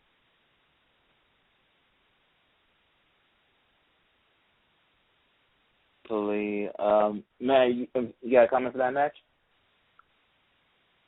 Christ, that's my comment. It's going to be probably one of the better matches of the weekend, I think. TJ is one of my favorite underrated workers in the independent wrestling scene. Obviously, Tracy Williams, a big fan of him. Going to be a good match, man. Evolve doing some big things and continuing with this one. Yeah, definitely. I'm going to move on to the next match. Something Skits would like to comment on this one. It's going to be a tag team main event grudge match. It'll be RPG Vice, Trent Beretta, and Rocky Romero going against the Premier Athlete brand, Anthony Nese and Caleb Conley. SoCal Val will be in their corner. I think this is going to be an awesome match. It's a great tag team match. And Skits, I'm still talking. I'm just happy to see. I'm just happy to see RPG Vice. Basically work out of Japan Pro Wrestling. Do it as a team in different promotions. Yeah, I was telling you the guys. He's actually working tomorrow night. Yeah, I'm gonna go tomorrow night to WPW to check that out. So. I'll think that's a big. That's big for a guy like Eli Everfly to wrestle a guy like Rocky Romero, who's a veteran, who's like been in New Japan and around the world, So that's a good deal for Eli. But RPG Vice going against Caleb Conley and Tony Nese. It should be crazy. Yeah, definitely. Tom, you have a comment on this match? Should be a good tag team match. Like Skip said, RPG Vice is one of the best tag teams around. They're doing great stuff right now. And Caleb Connolly and Anthony Nese, they always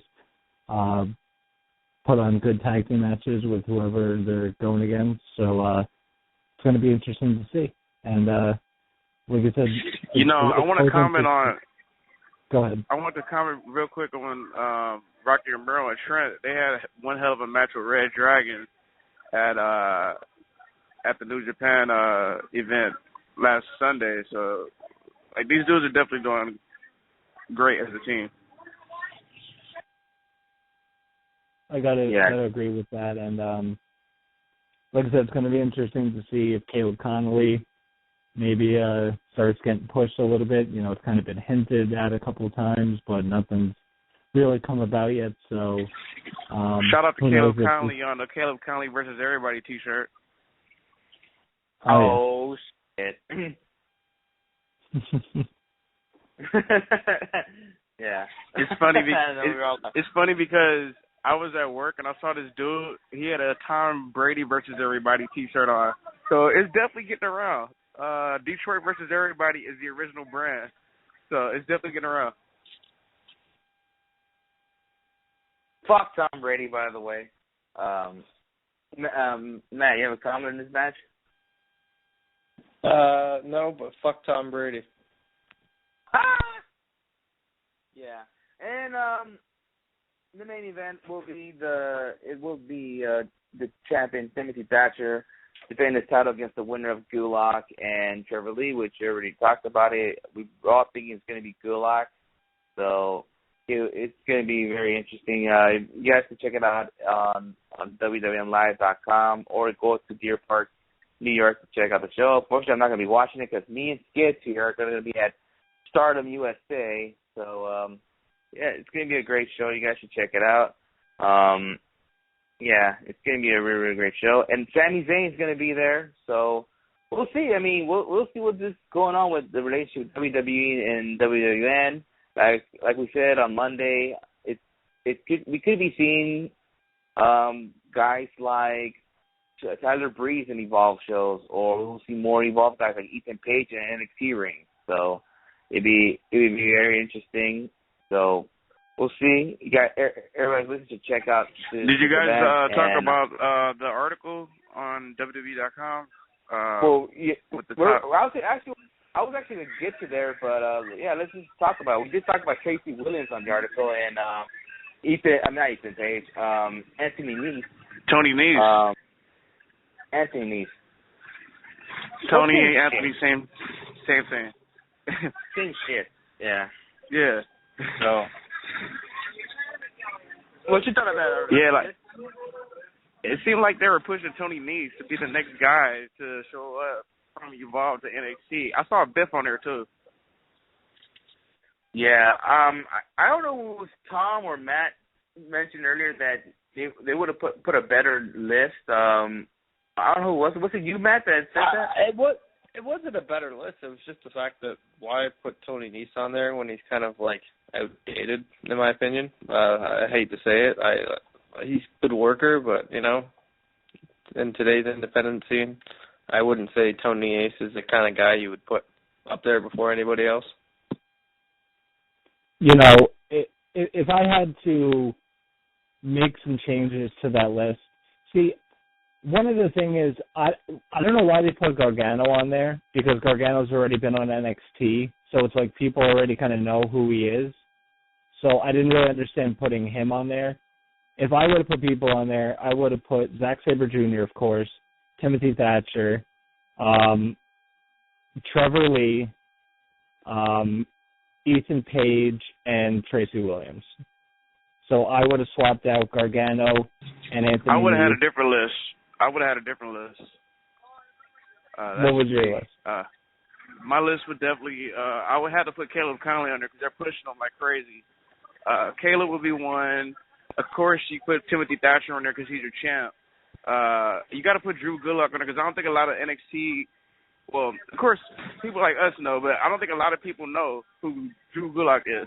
So you got to, you know, Triple H wants him already. You got to push that guy on the article. And if I had to think about two other guys, I would throw a manager on there. I put SoCal Val on there. Just throw a manager on there. You know, I mean, you want to push some like women on there too.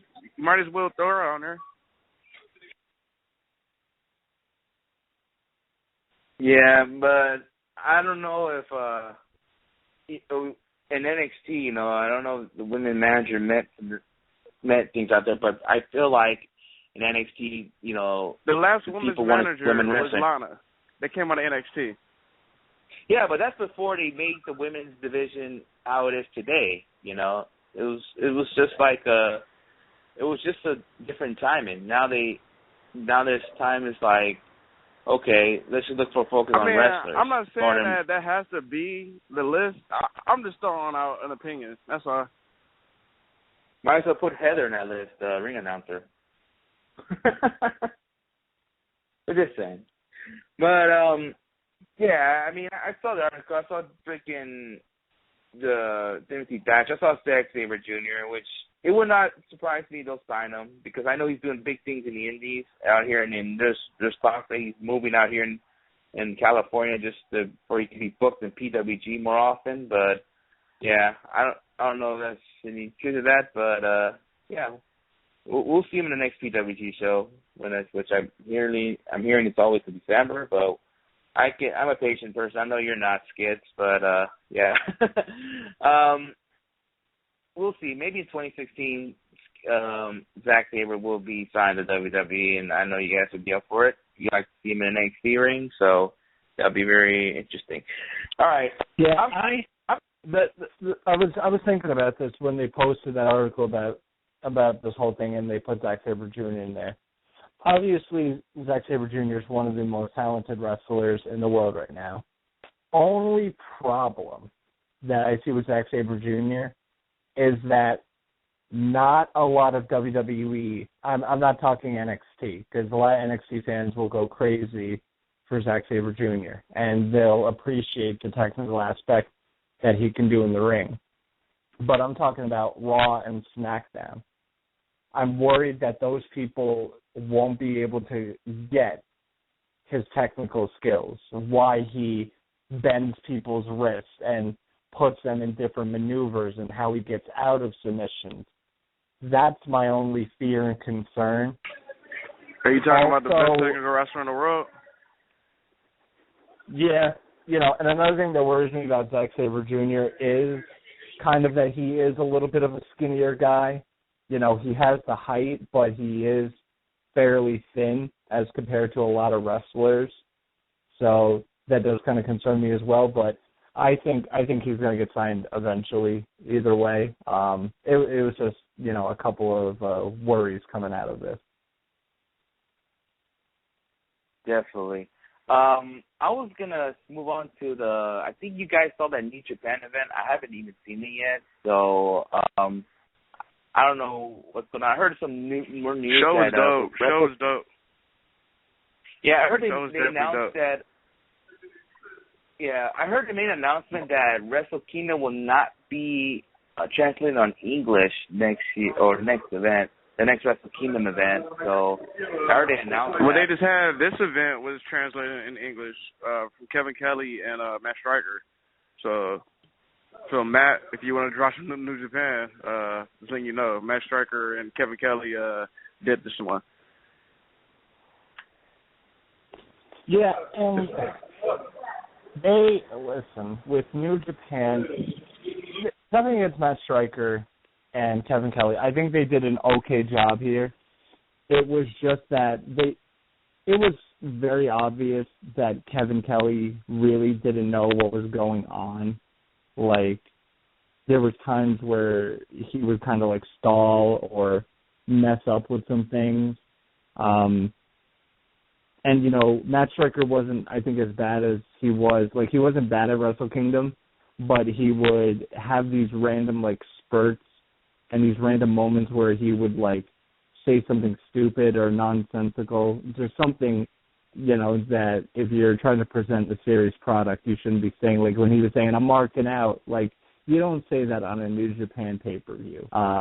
Save that for Lucha Underground or something, but like I said, it was good, but I feel like there's better announced teams that they can get.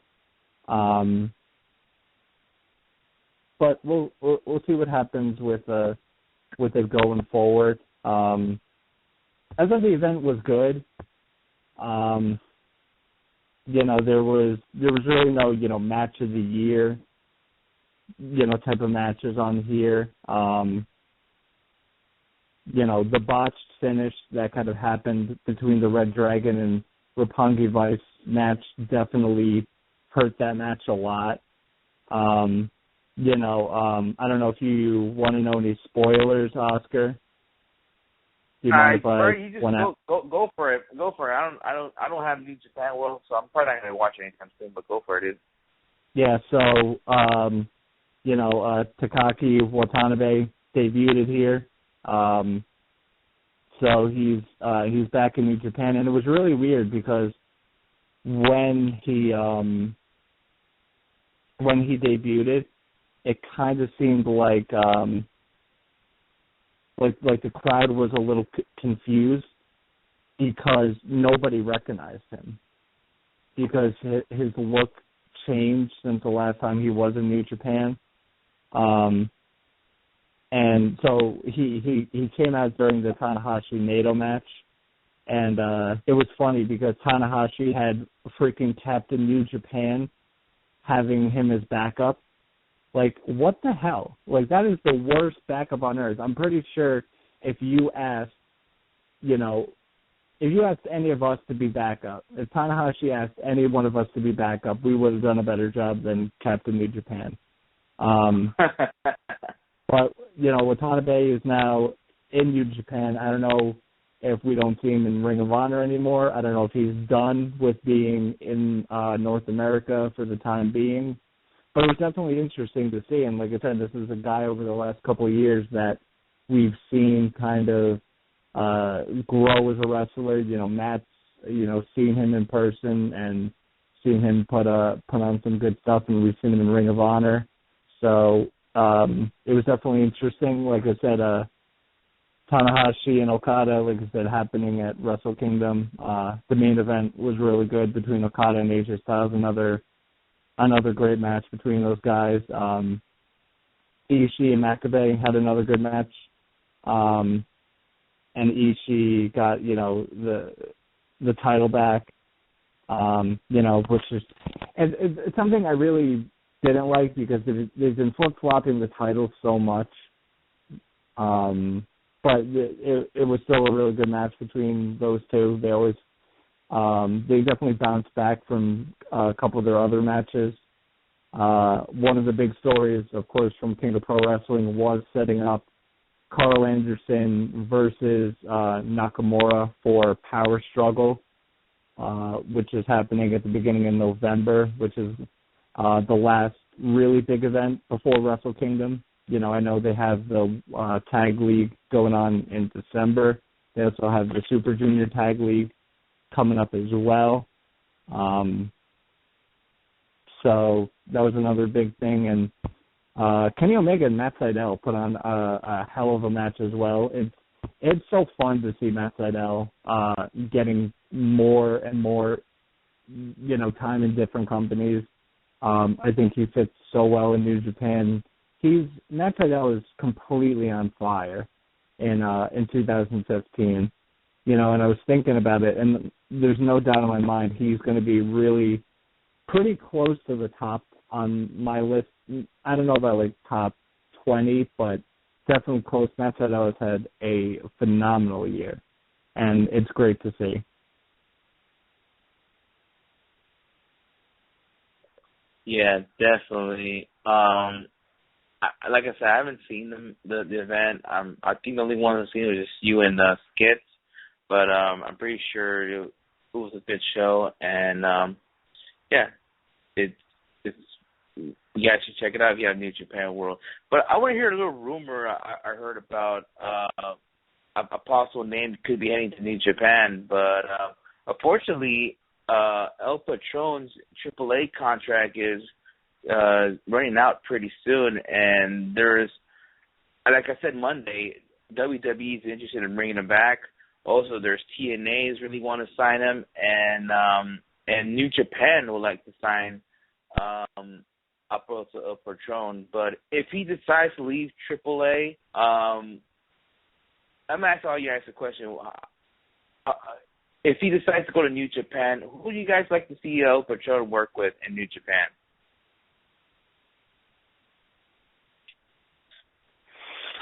I had to pick one name off the bat, I'd probably pick Shibata.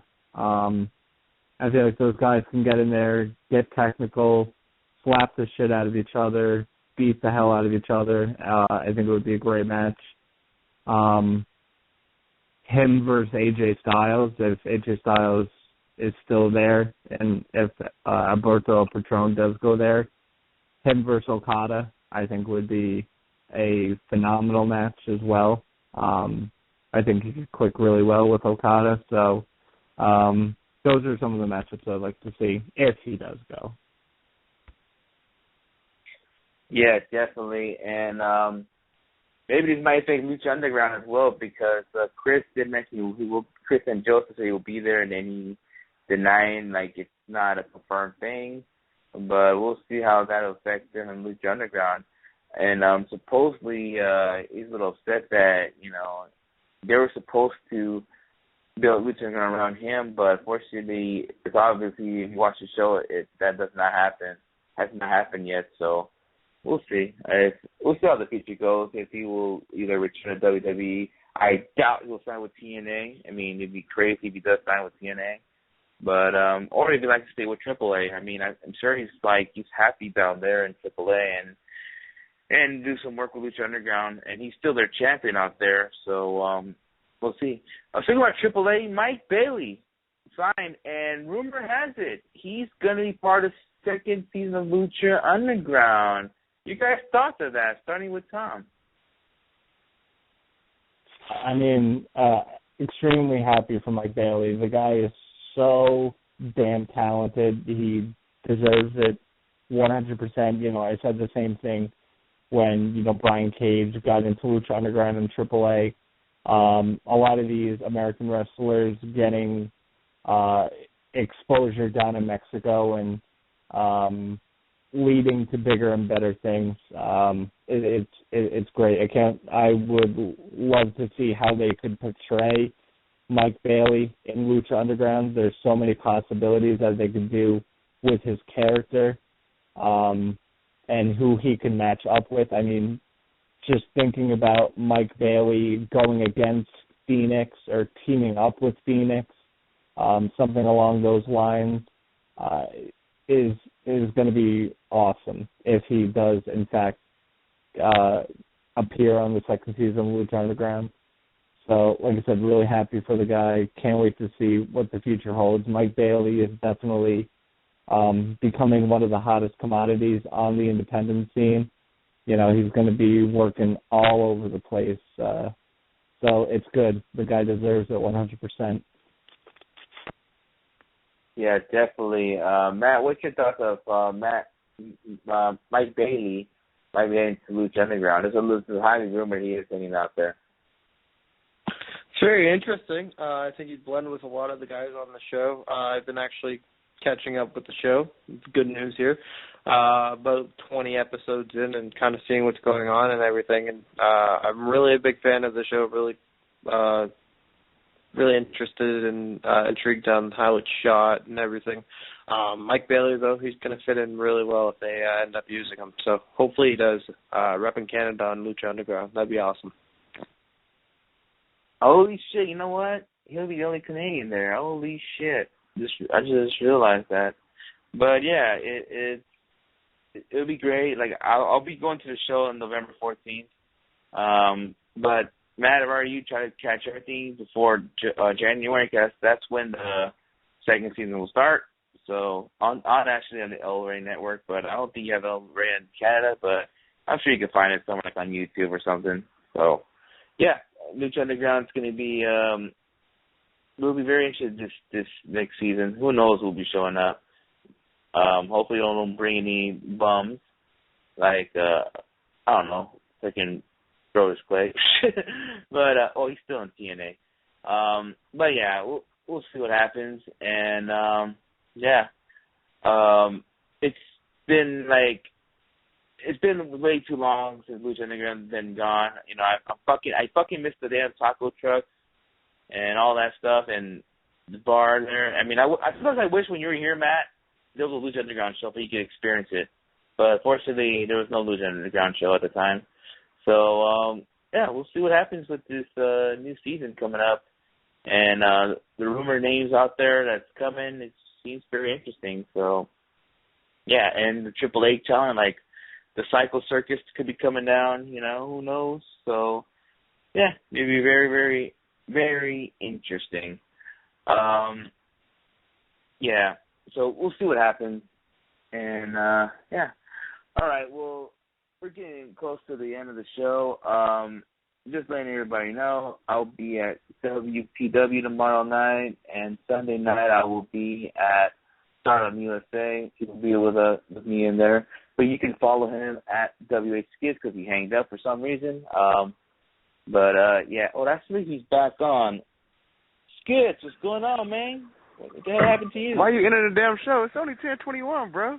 You get in the show a little early. What's going on? What's going on here? Well, it's almost 10:30. What the fuck? If I was running the damn board, we'll be on the show still. You know that, right? Well, come on, bro. Let's talk some wrestling. I want to throw some thoughts out. Like, let's talk about Ricochet. I know you guys already talked about it. Let me get my thoughts out. Ricochet with WWE, that would be nuts. No, it's NXT, not happening. man. It's not happening. I know it's not happening. We all know it's not happening. Yeah, we know it's not going to happen. I'm pretty sure we all read the dirt sheets. We know it happened, but just imagine the matches that they could put them with. Like, yeah. Bruh. Listen, I've said this time and time again. Ricochet is what, 25, 26? Guy is still freaking young as hell. He's going to get to WWE eventually, but not anytime soon. There you go. Case closed. Yeah. When he's done with his Lucha contract or like whatnot, him going to NXT, or when he's done with NXT, him working with guys like Seth Rollins, guys like Sami Zayn. I mean, just imagine those matches now, on a big stage, like just like I mentioned before, my boy Toby, he said this before, like WrestleMania 35 or 36, maybe 39 or 40, it's going to be a PWG show. Pure indie guys. So I'm just waiting on that day because I think it's going to happen.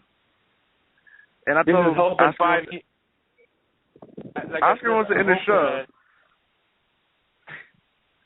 Oscar wants to end the show, so I'm going to let him end the show. And I'm going to, me and my boy Matt got something planned later on, so,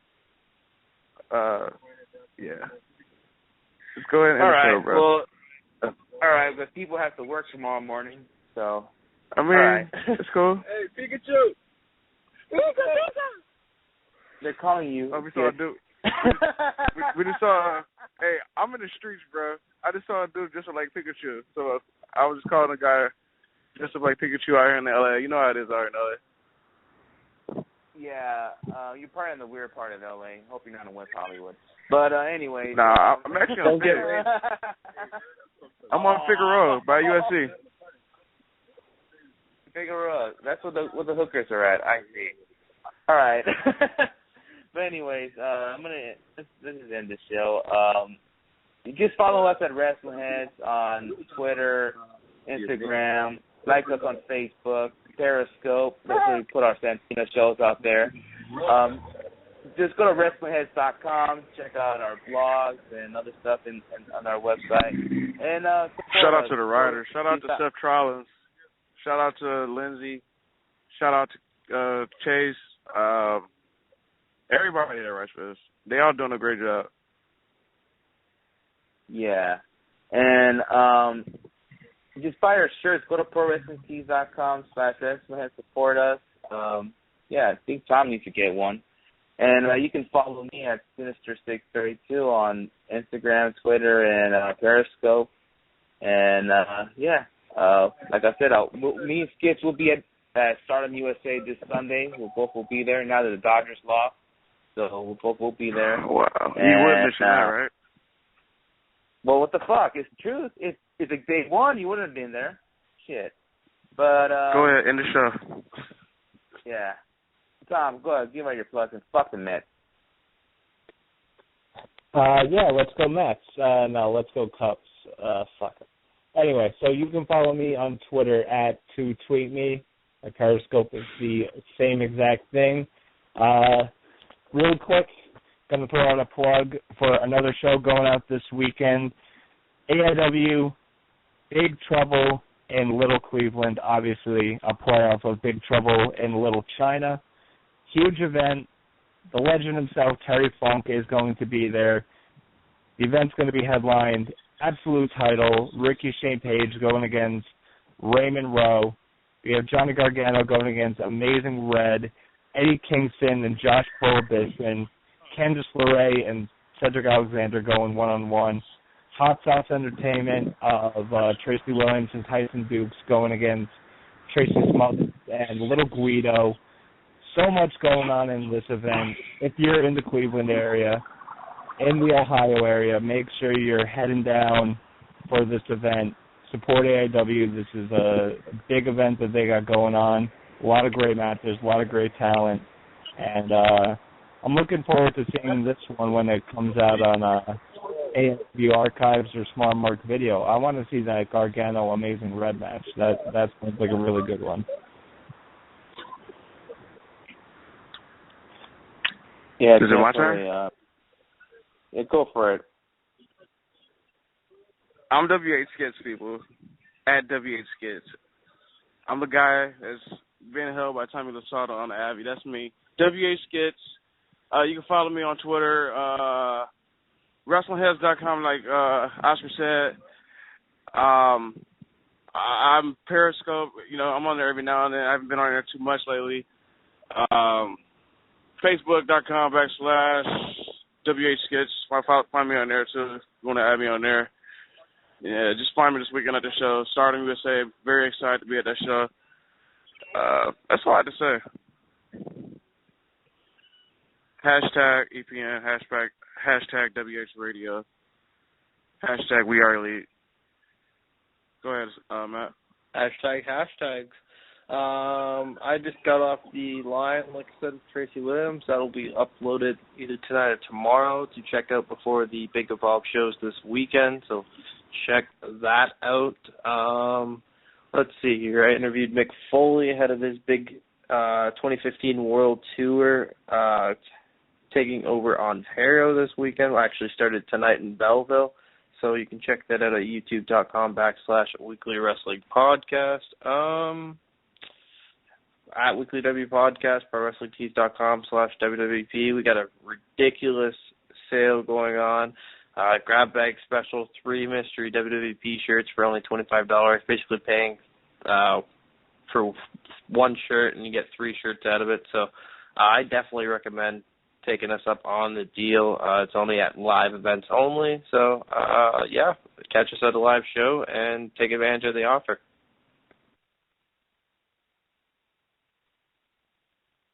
All right, then. Well, I guess until Monday, we are out. And, Matt, please don't make love with men, and peace out. What the fuck? You